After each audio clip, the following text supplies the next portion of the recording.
If my bangs would get out of the fucking way and just part one way. Jesus Christ, just part one way. Ah, okay, guys.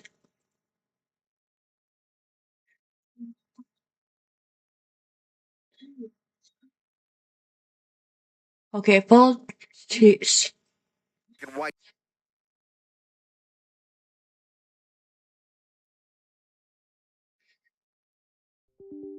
Okay, full chase driver reached a speed over 100 miles per hour while fleeing LAPD. Oh my god.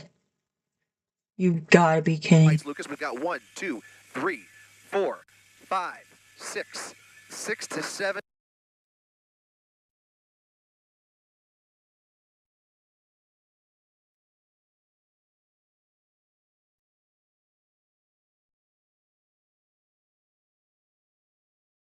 LAPD units behind the suspect. There are 2 LAPD airships overhead, and that night sun now shining brightly on that suspect as he comes up on yet another intersection here. He's doing relatively sane speeds here.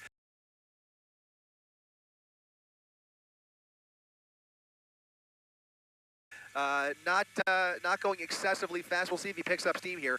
He was using the shoulder on the freeway to get around a whole lot of traffic as he was making his way He's gonna be northbound on late the picking up 5, my daughter. and then decided it was just too much congestion, and he decided to get off the freeway at Roxford. Now, again, we are on surface streets here in Sylmar. Another traffic light making a right turn. Nope. A little bit of a fake out there, continuing straight down Borden Avenue, southbound Borden through the Polk intersection. You can see LAPD lights and sirens blaring, continuing through the red light with him as he continues southbound. Oh boy, 1 second, guys. I'm sorry, I'm reading something.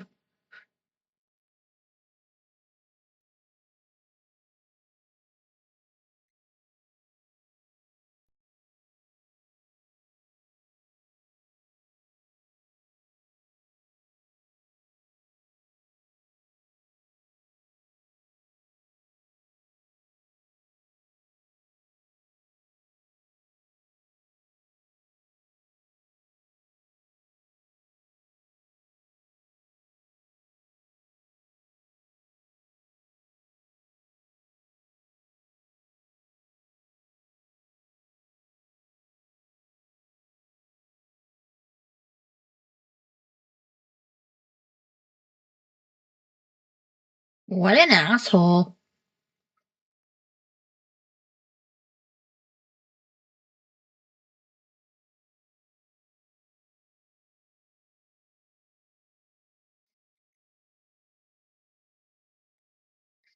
Sorry, guys, I'm just reading something.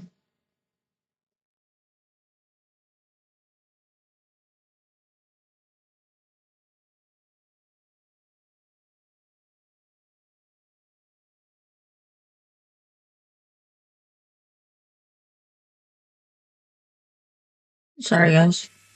Coming up on Astoria, a wild left turn there, high rate of speed as he made his way through that intersection, now making a left turn onto Astoria Street and picking up a lot more speed. All of a sudden, really stepping on that gas pedal as he speeds down Astoria Street, about 50 miles per hour, making a random right turn here, continuing south on Dronefield Avenue, off of Astoria through Sylmar. Again, starting to appear much more agitated as he picks up steam here, trying to create any distance he possibly can between him and that primary unit. It's behind us. Oh boy. We're like a few miles away from the chase. My bangs are driving me crazy. I should have never got them. But I like them. They're cute. They're driving me nuts.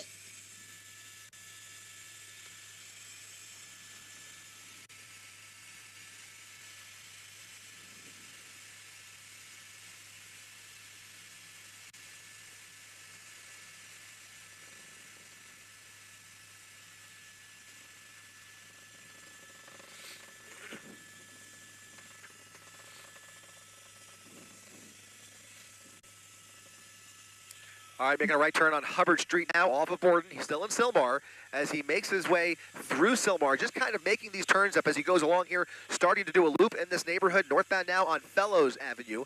And these all appear to be random right turns, a good indication that he might be looking for an opportunity to dump the vehicle and then potentially foot bail out of this chase. He's in a real jam here. He's got a lot of eyes on him, several helicopters, more than a handful of LAPD units right behind him, and they are treating him extra careful here as they believe he is armed, heavily armed with possibly a long rifle in addition to other weapons. So they're going to treat him as such as they continue this chase here. What we will not see in all likelihood is any signs of a pit maneuver with that intelligence in mind. They are going to definitely play this one pretty careful as he continues up Glen Oaks Boulevard, coming up on Dyer here, and you can see he's doing about double the speed of the rest of those cars, probably about 50 to 55 miles per hour, closing in on 60 miles per hour as he heads up Glen Oaks Boulevard.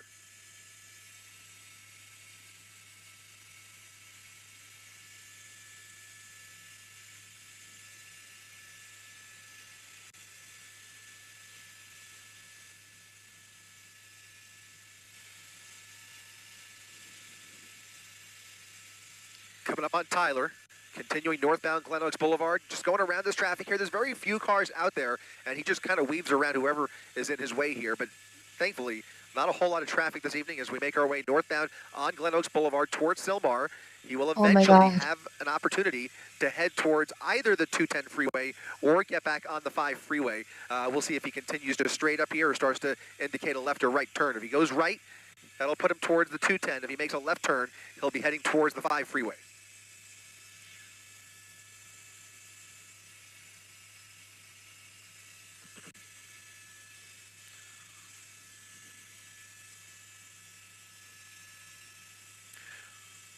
Northbound Glen Oaks Boulevard through Cobalt, coming back up to Roxford Street, which is where he got off of the 5 freeway and turned into this neighborhood just about a few minutes ago. So we're right back in the same vicinity that we were earlier on in this pursuit, not that long ago. And he has done a large loop around this entire section of Sylmar, now making a right turn onto Roxford, heading away from the 5 freeway, but heading towards the 210. So we will see if he decides to get back on the freeway. The 210 freeway, much lighter traffic than the 5. He didn't like all that congestion on the 5 freeway, but the 210 may provide him an opportunity to get out of this, or at least get it back on the freeway. He's not going to get out of this, I don't think, but he just went through that red light there. Another red light. Here he is, entrance ramp to the 210 freeway. Going to go southbound on the 210. Eastbound 210 heading south through this part of the San Fernando Valley and eventually through Latuna Canyon before he heads eastbound. If he stays on the 210 freeway, this will allow him to go much faster, which was what I have a feeling he is itching to do. He really was getting antsy on surface streets.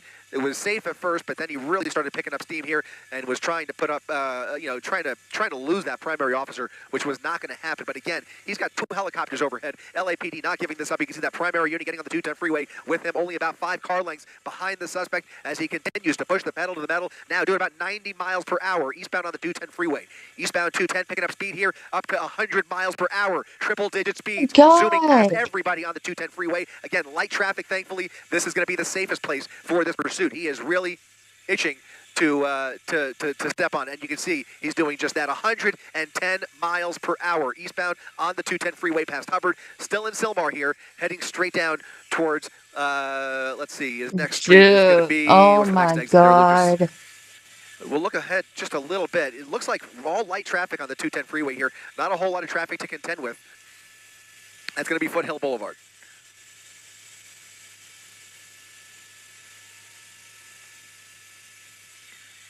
Eastbound 210, over 110 miles per hour. Holy shit, dude. Again, this is a black Infiniti, heavily tinted windows, now pushing 120 miles per hour as he speeds down the 210 freeway, coming up on Paxton Street through Pacoima. No signs of slowing down, weaving all the way over to the left lane and just kind of squeezing through the very little traffic that is in front of him here. Christina, go ahead. Getting off the 210. Assignment desk, go ahead. Getting back on the freeway. Eastbound 210 freeway, got off, a little bit of a head fake, and is now getting back on the 210 freeway. A lot of trucks out there this evening, still doing already about 90 miles per hour as he enters the freeway once again. That night sun on him, and he is using all 4 lanes of the 210 freeway.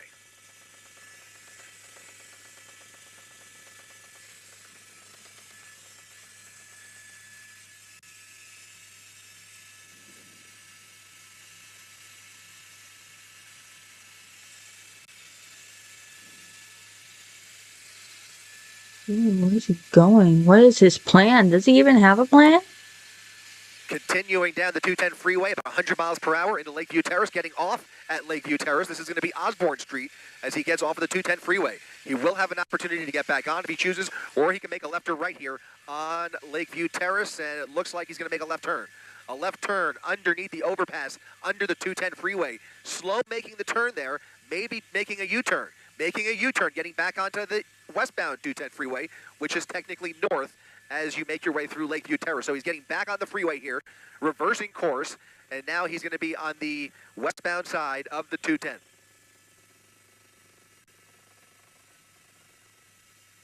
One second, guys. Sorry. What's up? What's up? Just cool. Just go shop this morning. Oh? Huh. Okay. Interesting.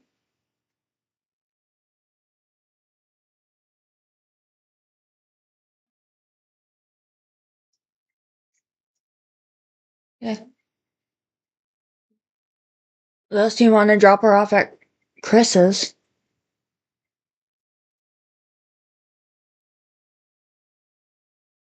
Right.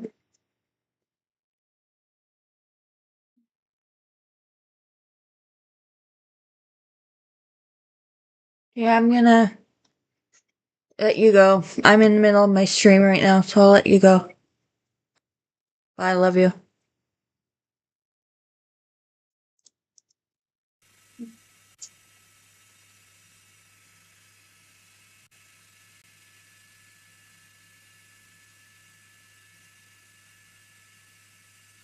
Sorry, guys.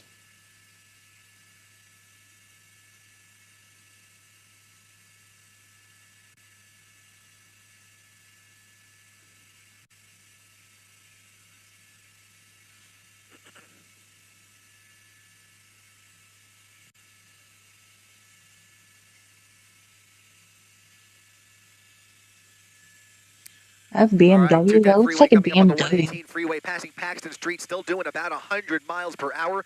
LAPD still in pursuit of this black Infiniti. Not sure what the original want was here, but they are believed to be heavily armed suspects, or at least a suspect inside of that vehicle. We do not know how many people are inside the car. LAPD really doing a great job keeping up with them. We've seen a lot of erratic moves and some pretty extreme That'd be a speeds. BMW. Yet, It looks despite like. all of that, LAPD is no more than 10 car lengths behind him, with a close eye on him on the ground and from above. Again, 2 helicopters pursuing this suspect. That night sun coming from the lower level chopper there that is really trying to kind of glean any kind of peek into that vehicle, if at all possible, to try and decipher how many people are in there or whatever they can tell. But in the meantime, you can see he's encountering a few more cars in his way here as he weaves through here. Slowing down with traffic, about 65 miles per hour now.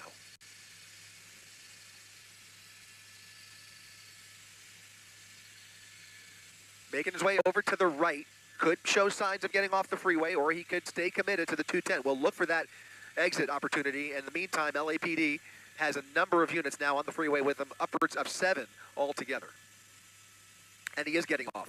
Getting off at Hubbard Street. Oh boy. Getting off at Hubbard. We'll see what happens at the end of Hubbard here. I think he will again have the opportunity to go right through the intersection, but he's not going to take it. He's going to make a left turn coming towards us now. This is going to be a westbound turn over the 210 freeway at Hubbard, westbound Hubbard, coming up on a red light here. Is he going to go through the red light? He's going to make a right turn on Foothill Boulevard. A right turn on Foothill, LAPD getting off the freeway with him. A whole contingent of pursuing officers making the turns with him here as he continues this chase. He is still showing no signs of pulling over, but I'm a little bit surprised that he is off the freeway. He seemed much more comfortable on the freeway, but he seems to be making all of this up as he goes along. There is no clear destination in mind. This is a a bona fide joyride, if you will, as he just kind of meanders through Sylmar here. We have not gone far at all if you consider the actual distance. He's really just been playing a game of cat and mouse with these officers, refusing to pull over, and they are going to take their time. They've got lots of time on their side, but for his part, he only has the fuel that's in that vehicle, so they will not pit him, knowing that there's a weapon in the vehicle, but they can follow him as long as it takes, at a safe distance, as long as he is not doing anything too crazy. And on surface streets, for the most part, he appears to be driving a little bit safer, a little bit slower, but occasionally you'll see him speed up if that primary unit gets too close.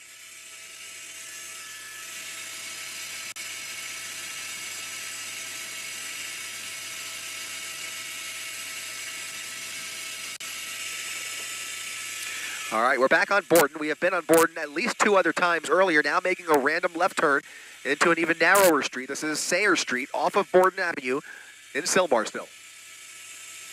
Oh my God. Suspect is slowing down a little bit. He's got some speed bumps on this narrow surface street.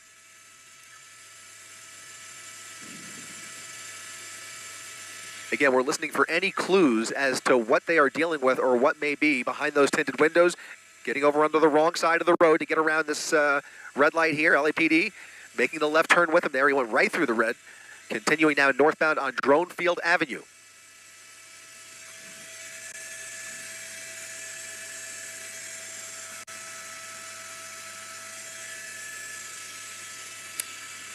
Still counting at least 6 units. 6 units right behind him. And yet another right turn onto Astoria Street. Once again, we have been on all of these streets in the last 10 minutes. Really retracing his steps here. Kind of meandering through Sylmar. Bromont Avenue off of Astoria. Still doing about double the speed limit. This is a very residential street, no more than 25 miles per hour. He's doing about 40, 45 miles southbound on Bromont.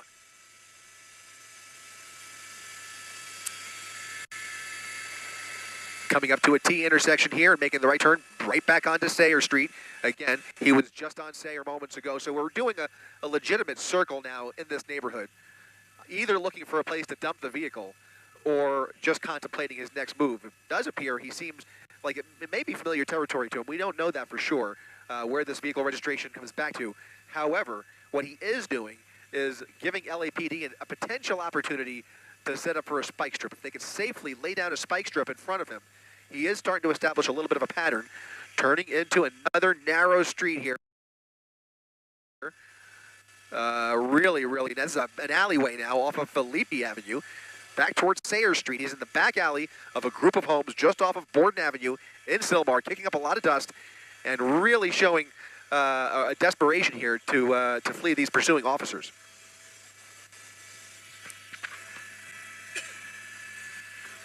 Another right turn onto Sayre Street. All over the road.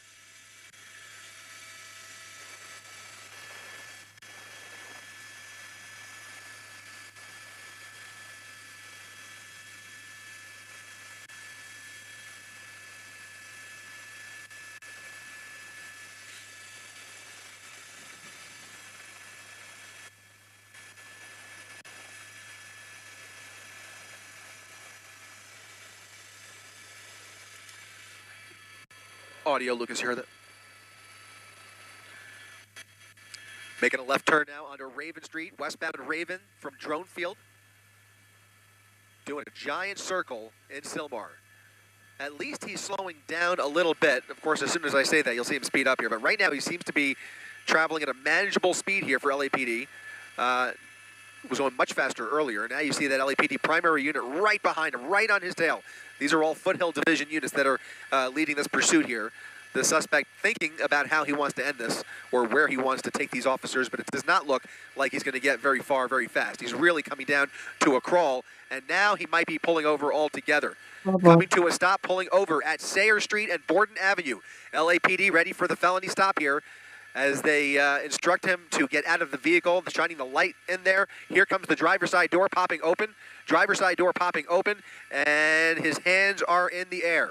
Hands in the air, driver stepping out of the vehicle, and he does appear to be cooperating as they instruct him on what to do next.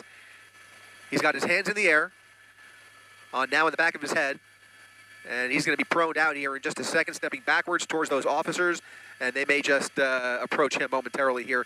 Here come the handcuffs, and the suspect being safely taken down, and they will have to clear that vehicle. We'll finally find out whether there's anybody else inside that car.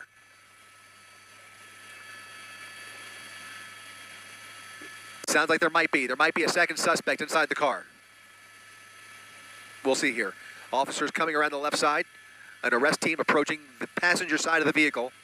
And maybe it's clear. It looks like it might be empty. Still had to pop that trunk, and it does look like this is going to be a code 4 here in just a second. One driver in custody. This could have been much more dangerous. You saw the really crazy speeds on the 210 freeway there. Had a real ominous feel to it, but it does look like the vehicle is empty. This pursuit is over. One driver safely taken into custody, and we will have a full update on this chase coming up tonight on Eyewitness News at 11 o'clock. Reporting live from Air 7, I'm Chris Christie, ABC 7 Eyewitness News.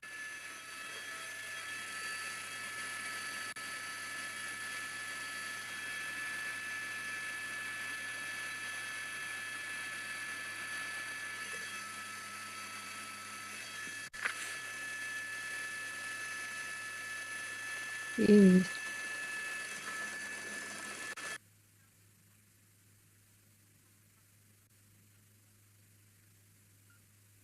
Dang. Inside the vehicle that police are following, wanted for a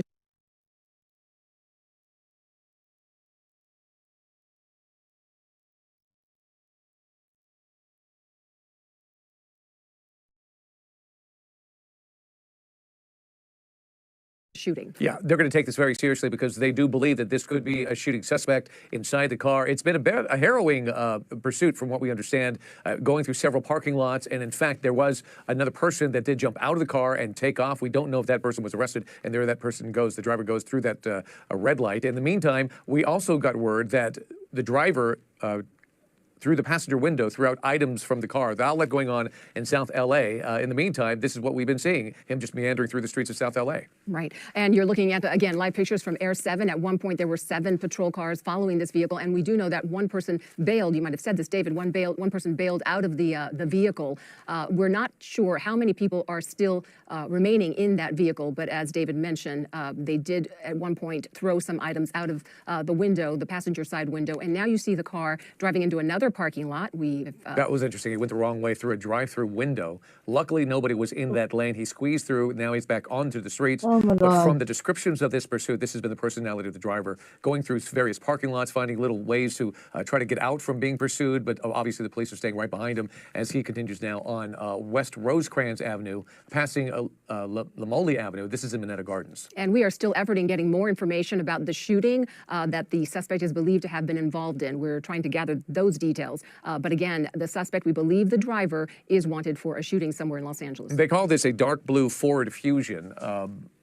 It's a dark color Ford Fusion, at least, and that's the vehicle that they are pursuing. We don't know. You can see the tinted windows. We don't know how many people are inside the car. As Giovanna and I both said, one person has jumped out of the vehicle. It doesn't mean that there's just one left. There could be several people within that car. And the better look there, the tinted windows are very difficult to see inside that car. At this point, we can say at least he's driving at relatively moderate speeds. You can see traffic on the other side. Oncoming traffic is stopping, probably due to traffic lights, but you can see he's not speeding through the area and winding through traffic. Now, let's take a look at what he does here. He's going the wrong way down Of course he is, because he's towards dumb. this What the intersection. fuck is he Clearly, doing? he's running the red light, and Oh luckily my folks couldn't see him. God, he He don't wasn't moving give really a fast, so fuck. that makes it a little bit safer. There he is, again, making a very dangerous turn into Me too. another parking lot. It seems to be where he wants to go, and thinking that he can get away from the police. And very tight turns right here as he continues to get through some of these lanes, back onto the street here at West Rosecrans Avenue and Prairie Avenue. Near Bodger Park. And we have a law enforcement expert, Bruce Thomas, on the phone with us, joining us just now for this police pursuit that's been underway now for almost an hour. Bruce, any thoughts on this? We believe that the suspect wanted was involved in a shooting of some sort. Does that elevate this pursuit? Very much so, Giovanna, and afternoon, David, also. Yeah, we have a pursuit of a shooting suspect, which means we're looking for a felony suspect, which means the pursuit will not be canceled unless it becomes so inherently dangerous to the public. But they definitely want to take this person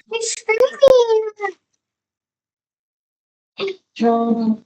Don't jump, okay. Sorry. Hard, yours. Please. He's screaming, no! Yes.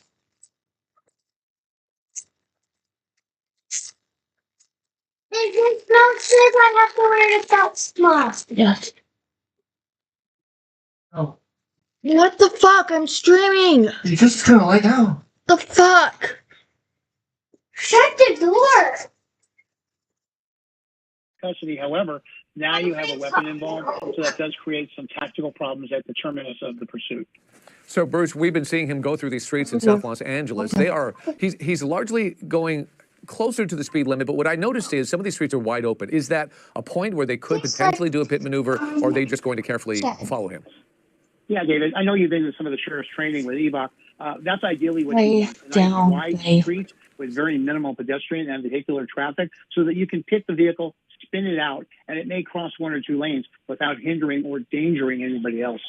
Yeah, these are pretty narrow streets that he's going down. We did, by the way, see him just a minute ago with his window down as he took that turn to the left before this right. It wasn't enough for us to get a good look at him or if there's anybody else in this vehicle. But obviously, these are those situations, Bruce, where they're going to act like there are going to be multiple threats inside that vehicle. That's correct. And you also have two passengers, a driver and a passenger. One is supposedly armed. So that creates another issue for law enforcement because they're going to have to get the driver out, then get the passenger out. We understand that someone in that car bailed at some point a few minutes after the pursuit began. Assuming law enforcement has tried to reach that person, do we have any information on that and what the protocol would be? Yeah, if law enforcement was in the pursuit and the person did jump out or bail out, they would definitely stop and want to scoop this person up to gain information, to gain knowledge of the person driving, why they're driving, are they armed, was there a shooting, so that they can have as much tactical information as they can get.